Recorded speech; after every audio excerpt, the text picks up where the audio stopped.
नमस्कार विद्यार्थी मित्रांनो, आपलं सर्वांचं SST college of arts and कॉमर्समध्ये हार्दिक स्वागत आहे। ही आहे SST एड्युपेडिया।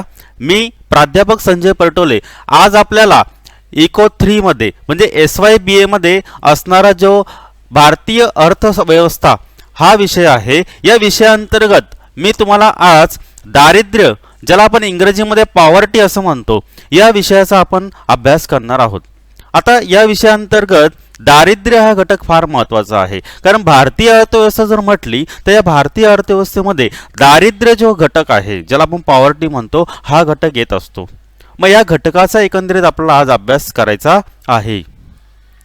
आता आपल्याला पाहावं लागेल की दारिद्र्य किंवा पॉवर्टी आपण कशाला म्हणतो, त्याची व्याख्या काय आहे, डेफिनेशन काय आहे। तर दारिद्र्य म्हणजेच अशी परिस्थिती की ज्यामध्ये व्यक्ती आपल्या मूलभूत गरजा, उदाहरणार्थ अन्न, वस्त्र, निवारा सुद्धा त्या ठिकाणी पूर्ण करू शकत नाही। म्हणजेच दारिद्र्य म्हणजेच आपल्या जे काही दैनंदिन गरजा असतील, मूलभूत गरजा असतील, ज्याला आपण बेसिक नीड्स म्हणतो, अन्न, वस्त्र, निवारा, आरोग्य आणि शिक्षण, या गरजा ज्या व्यक्ती पूर्ण करू शकत नाहीत त्यांना आपण म्हणू शकतो एकंदरीत दारिद्र्य। मग दारिद्र्य म्हणजे अशी परिस्थिती की ज्यामध्ये समाजातील एखादा घटक आपल्या मूलभूत गरजा त्या ठिकाणी भागवू शकत नाही, किंवा किमान जीवनमान, राहणीमान जगात जगता येईल एवढे उत्पन्नही व्यक्ती समूहाकडे नसते। बघा, म्हणजेच दुसऱ्या व्याख्येमध्ये आपण पाहत आहोत की दारिद्र्य म्हणजे अशी परिस्थिती की ज्यामध्ये एखादा घटक आपल्या मूलभूत गरजा सुद्धा त्या ठिकाणी भागवू शकत नाहीत, ज्यांना आपण बेसिक नीड्स म्हणतो। या मूलभूत गरजांची देखील तो किमान जीवनमान जगण्यासाठी, किमान जीवनमान असेल, राहणीमान असेल, या जगण्यासाठी त्यांना आवश्यक असेल इतकं उत्पन्न सुद्धा त्यांच्याकडे उपलब्ध नसतं, यांना आपण दारिद्र्य असं म्हणू शकतो। तर अशा प्रकारच्या ह्या दोन व्याख्या मी तुम्हाला आता सांगितलेल्या आहेत। बघा, त्यामध्ये काही लहान मुलं चित्रामध्ये दिसत आहेत।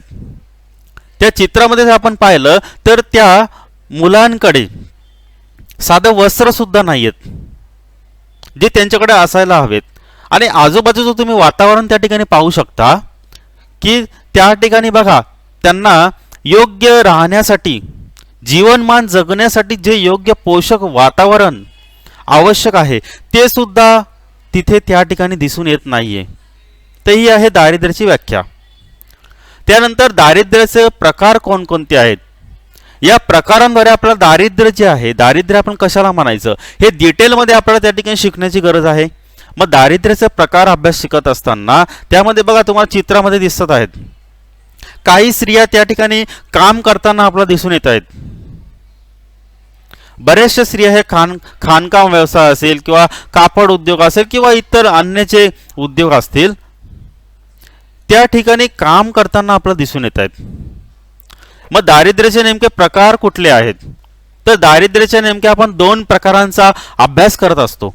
त्यामध्ये पहिला जो प्रकार आहे तो आहे सापेक्ष दारिद्र्य, ज्यास आपण इंग्रजीमध्ये म्हणतो रिलेटिव्ह पॉवर्टी। आता बघा, रिलेटिव्ह पॉवर्टी याला का म्हणतो आपण, तर सापेक्ष दारिद्र्यामध्ये देशातील उच्चतम 5 किंवा 10% लोकसंख्येची संपत्ती, त्यांचं उत्पन्न किंवा उपभोगाच्या तुलनेमध्ये देशातील न्यूनतम 5 किंवा 10% लोकसंख्येच्या संपत्ती, उत्पन्न किंवा उपभोगाचे जर मोजमाप आपण केलं तर त्यास आपण सापेक्ष दारिद्र्य असं म्हणू शकतो। म्हणजे आपण काय करतो, या ठिकाणी देशातले उच्चतम 5 ते 10% लोकसंख्येची संपत्ती, उत्पन्न आणि उपभोगाचं जे काही साधने आहेत त्या साधनांचा आपण या ठिकाणी विचार करतो, आणि यांची जी तुलना आहे ही तुलना आपण काय करत असतो, न्यूनतम 5 किंवा 10% लोकसंख्येच्या संपत्ती आणि उत्पन्न किंवा उपभोगाचे मोजमाप त्या ठिकाणी केलं आपण, तर त्यास आपण सापेक्ष दारिद्र्य म्हणू शकतो। मग सापेक्ष दारिद्र्यामार्फत देशातील संपत्ती असेल, उत्पन्न असेल, किंवा उपभोगाच्या वितरणातील विषमतेचे जे चित्र आहे ते चित्र या ठिकाणी स्पष्ट होते। हे चित्र आपण स्पष्ट करत असताना, पाहत असताना आपल्याला देशातील जी काही लोकसंख्या आहे या लोकसंख्येची संपत्ती आपल्याला या ठिकाणी लक्षात घेणं गरजेचं आहे। त्या ठिकाणी त्यांचं उत्पन्न गरजेचं आहे, त्यांची उपभोगासाठी असणारी जी काही साधने आपण वापरतो त्या साधनांचा देखील वापर या ठिकाणी विचार करणे गरजेचं आहे. बघा तुम्हाला चित्रामध्ये दिसत आहे, या चित्रामध्ये तुम्हाला ग्रामीण विभाग त्या ठिकाणी तुम्हाला एक दिसत असेल. मग त्या ग्रामीण विभागामध्ये एक स्त्री आहे बघा, एक वयोवृद्ध स्त्री आहे, त्या ठिकाणी पाणी भरताना दिसून येत आहे. तसंच एक लहान मुलगा आहे, त्या ठिकाणी बघा शेळी पालनाचा व्यवसाय आहे. त्यानंतर तिथे समोर घर दिलेलं आहे. ते घर सुद्धा बघा तुम्हाला दिसत असेल की त्या ठिकाणी त्या घराला प्लास्टर सुद्धा केलेलं नाहीये, म्हणजे ते बांधकाम जे आहे ते मातीमध्ये केलेलं आहे आणि त्या ठिकाणी विटांचा वापर त्या ठिकाणी केलेला आहे. तर हा झाला पहिला प्रकार सापेक्ष दारिद्र्याचा. आता दुसरा प्रकार कुठला आहे तर तो आहे निरपेक्ष दारिद्र्य, ज्याला ॲब्सोल्यूट पॉवर्टी म्हणतो. Absolute poverty. मग दारिद्र्याच्या प्रमाणाचे निरपेक्ष मोजमाप करण्यासाठी देशातील जीवनमानाच्या खर्चाचा विचार या ठिकाणी करावा लागतो, कारण त्या आधारावरती एक न्यूनतम उपभोग स्तर निर्धारित केला जातो. मग भारतामध्ये या न्यूनतम उपभोग स्तरालाच आपण दारिद्र्य रेषा असं म्हणतो. मग दारिद्र्य रेषेमध्ये पाहत असताना आपला राष्ट्र असेल, राज्य पातळीवरती दारिद्र्याचं प्रमाण निश्चित करण्यासाठी नियोजन आयोग काय करत असतो तर नोडल एजन्सी म्हणून त्या ठिकाणी कार्य करत असते. मग त्यासाठी NSSO अंतर्गत साधारणतः दर 5 वर्षांनी हाती घेण्यात आलेला जे काही घरगुती उपभोग खर्च आहे या खर्चाचा नमुना सर्वेक्षणाचा आधार या ठिकाणी घेतला जात असतो. बघा तुम्हाला चित्रामध्ये दिसते त्या ठिकाणी जे जीवनमान आहे लोकांचं, ते जीवनमान बघा अत्यंत कमी प्रतीचं दिसून येत आहे. त्या ठिकाणी त्यांना राहणीमानाच्या सुविधा सुद्धा उपलब्ध नाही आहेत. पाणी पुरवठ्याच्या जे काही पायाभूत सुविधा असतील त्या सुविधांचा देखील त्या ठिकाणी अभाव असलेला दिसून येतोय. मग हे असं का घडतंय तर हे दारिद्र्यामुळे घडतंय. आणि हे असे 2 प्रकार आहेत आपले, सापेक्ष दारिद्र्य आणि निरपेक्ष दारिद्र्य. त्यानंतर आपल्याला दारिद्र्य रेषा म्हणजे नेमकं काय आहे हे आपल्याला पाहावं लागेल. मग दारिद्र्य रेषा ठरवत असताना कुठले संकल्पना गरजेचं आहे आपल्याला शिकणं तर बघा, गरिबीचं प्रमाण जर आपल्याला मोजायचं असेल तर ते मोजण्यासाठी दारिद्र्य रेषा, ज्याला आपण इंग्रजीत म्हणतो पॉवर्टी लाईन या संकल्पनेचा वापर या ठिकाणी केला जात असतो. मग 1973-74 मध्ये जर आपण पाहिलं तर नियोजन आयोग दारिद्र्य रेषा ठरवित असताना पुढील 2 निकषांचा या ठिकाणी वापर करतो. मग ते निकष कुठले आहेत तर पहिला निकष जो आहे तो म्हणजे दरडोई प्रतिदिन उष्मांक उपभोग, ज्याला आपण पर कॅप्टा पर डे कॅलरीज इनटेक असं म्हणतो आपण. तर यामध्ये काय आहे तर या निकषामध्ये ग्रामीण भागातील ज्या व्यक्ती असतील त्या व्यक्तींना दरडोई प्रतिदिन किमान उष्मांक उपभोग 2400 कॅलरी, तर शहरी भागामध्ये हे जे प्रमाण जर आपण पाहिलं तर तो किमान 2100 कॅलरी एवढा ठरवण्यात आलेला आहे. आता बघा या कॅलरीजमध्ये इतका डिफरन्स काय आहे किंवा हा फरक काय आहे शहरी आणि ग्रामीण भागामध्ये. तर ग्रामीण भागामध्ये जर आपण पाहिलं तर त्या ठिकाणी मजुरी ही मोठ्या प्रमाणात केली जाते, लेबर त्या ठिकाणी मोठ्या प्रमाणे खर्च केला जातो, त्या ठिकाणी आपली शक्ती ही मोठ्या प्रमाणात वापरली जाते, शेती व्यवसाय त्या ठिकाणी केले जात असतात. म्हणून त्या ठिकाणी ग्रामीण भागातील ज्या व्यक्ती आहेत त्या व्यक्तींना अत्यंत मोठ्या प्रमाणात ऊर्जेची कॅलरीची त्या ठिकाणी गरज असते. म्हणून आपण त्या ठिकाणी एक क्रायटेरिया ठेवलेला आहे की उष्मांक उपभोग जो आहे तो 2400 कॅलरी इतका असणं गरजेचं आहे. मग ग्रामीण भागामध्ये पाहिलं 2400 कॅलरी, मग शहरी भागामध्ये 2100 का? कारण शहरी भागामध्ये जास्तीत जास्त जे श्रमाचं काम आहे हे आपण त्या ठिकाणी श्रमाचं काम न करता आपण बौद्धिक काम त्या ठिकाणी करत असतो, म्हणजे आपण बुद्धीच्या स्तरावरती त्या ठिकाणी काम करत असतो. म्हणून त्या ठिकाणी आपल्याला किती कॅलरीची आवश्यकता असते तर 2100 कॅलरी. मग इतकं त्या ठिकाणी ठरवण्यात आलेलं आहे. मग दारिद्र्य रेषा मोजण्यासाठी आपल्याला कॅलरी मूल्यांचं जे रूपांतर आहे ते त्या ठिकाणी आपला पैशात केलं जातं. मग आता पुढे बघा, दुसरं आहे दरडोई प्रतिमाह उपभोग खर्च. मग दरडोई उपभोग प्रतिमाहामध्ये काय करायचं आपल्याला तर या निकषानुसार दारिद्र्य रेषा जी आपण पाहिली ते दारिद्र्य रेषा ठरवत असताना आपला 2004 आणि 5 या आकडेवारीचा या ठिकाणी विचार केलेला आहे. मग त्या ठिकाणी ते आधारभूत वर्ष काय निश्चित केलं आपण, तर 1973 आणि 74. मग ग्रामीण भागामध्ये दरडोई प्रतिमाग उपभोग जो खर्च आहे हा 356.30 पैसे, तर शहरी भागामध्ये तो 538.60 इतका त्या ठिकाणी ठरवण्यात आलेला आहे. म्हणजे बघा आ काय आहे, तर दरडोई उपभोग खर्च, प्रत्येक व्यक्ती मागे केला जाणारा जो काही उपभोगावरती खर्च आहे प्रत्येक व्यक्तीचा, तो खर्च आपण या ठिकाणी पाहतो. मग यात सुद्धा आपण ग्रामीण भाग आणि शहरी भाग असं 2 भागामध्ये आपण डिवायडेशन केलेलं आहे, वर्गीकरण केलेलं आहे. मग यावरून जी कुटुंबे दारिद्र्य रेषेपेक्षा कमी खर्च करतात त्यांना आपण म्हणतो दारिद्र्य रेषेखालील कुटुंबे, बिलो पॉवर्टी लाईन, ज्यांना आपण BPL म्हणतो. मग तर जी कुटुंबे दारिद्र्य रेषेपेक्षा जास्त खर्च करतात त्यांना दारिद्र्य रेषेवरील कुटुंब असं आपण म्हणतो, अबोव पॉवर्टी लाईन, APL त्यांना म्हणतो. हे तुमच्या लक्षात आलं असेल. आता पुढे आपल्याला काय करायचंय, तर भारतामध्ये इतकं दारिद्र्य येण्याची कारणं काय आहेत, तर त्यामध्ये पहिलं आहे दरडोई उत्पन्न कमी. मग विकसित देशांच्या तुलनेमध्ये जर भारतामध्ये आपण पाहिलं तर दरडोई उत्पन्न जे आहे ते अत्यंत कमी आहे. 2002 मध्ये विनिमयाद्वारे भारताचे दरडोई उत्पन्न $480 इतके होते, तर 2009 साली ते $1980 इतके झाले. म्हणजेच दरडोई उत्पन्नामध्ये तुम्ही जर पाहिलं, आकडेवारीचा जर या ठिकाणी विचार केला तर ते कमी होताना दिसतंय आपला. दुसरा आहे अतिरिक्त लोकसंख्या. आता अतिरिक्त लोकसंख्याचा जो प्रश्न आहे हा पूर्ण जगाला सुद्धा भेडसावलेला आहे. त्यात जर आपण भारत देशाचा विचार केला तर यामध्ये भारताची जी काही लोकसंख्या आहे ही उपलब्ध साधन सामग्रीच्या तुलनेमध्ये खूपच जास्त आहे. मग लोकसंख्या वाढीमुळे एकूण राष्ट्रीय उत्पन्नातील वाढीपेक्षा दरडोई उत्पन्नातील वाढ जी आहे ती खूपच कमी असते.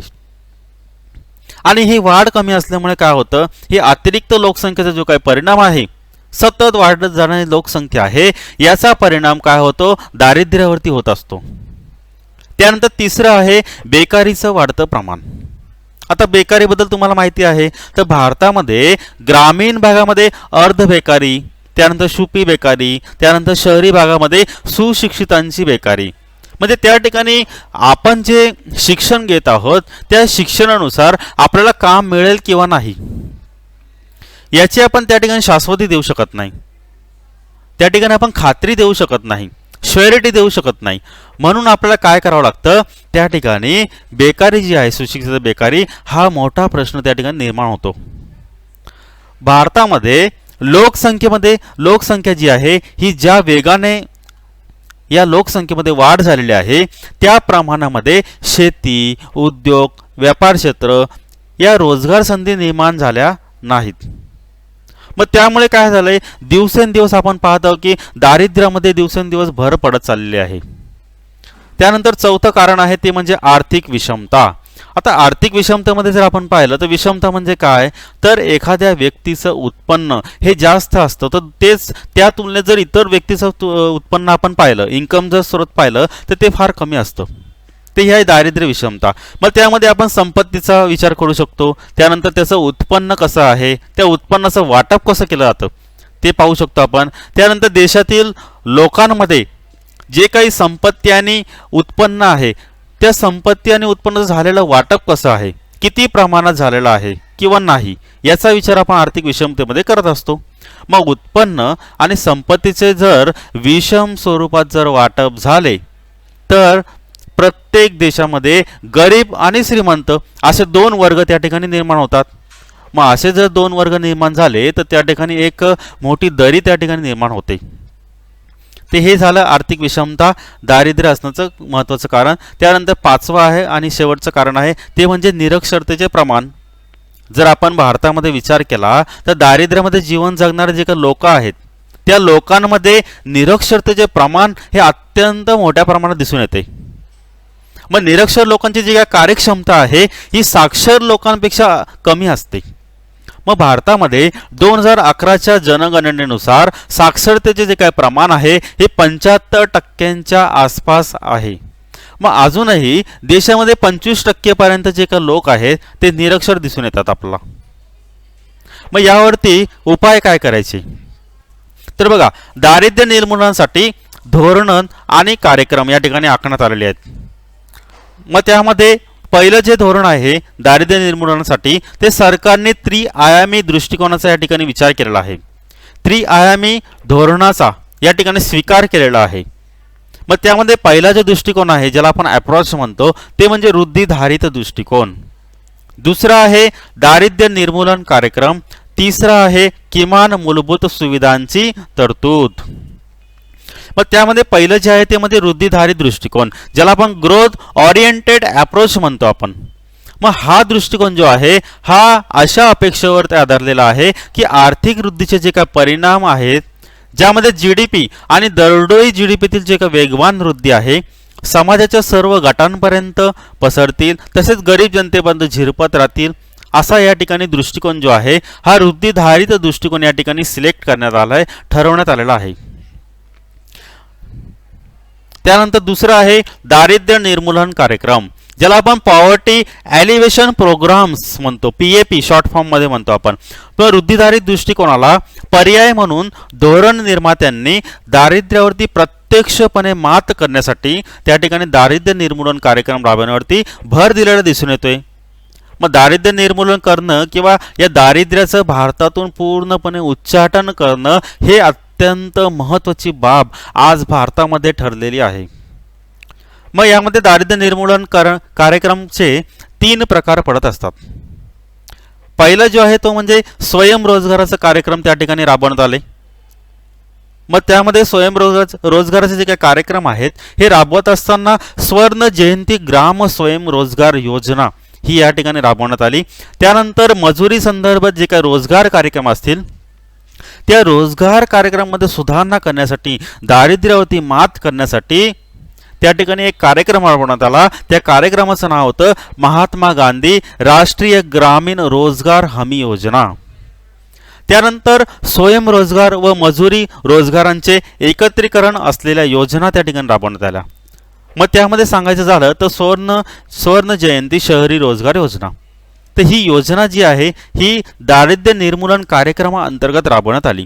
त्यानंतर तिसरं आणि शेवटचं आहे ते म्हणजे किमान मूलभूत सुविधांची तरतूद त्या ठिकाणी करण्यात आली. तर आपण काय पाहिलं की दारिद्र्य म्हणजेच अन्न, वस्त्र, निवारा या मूलभूत गरजांची टंचाई असणे.